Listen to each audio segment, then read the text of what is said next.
Okay, this is test number 3 of 0.6mm gold wire, 14 karat, being deposited on aluminum oxide at 30,000 RPM and a constant X to Z feed ratio of 80.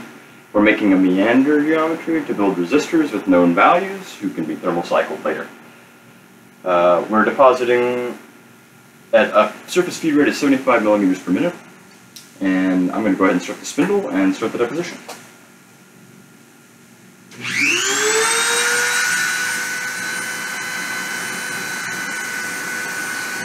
Contact.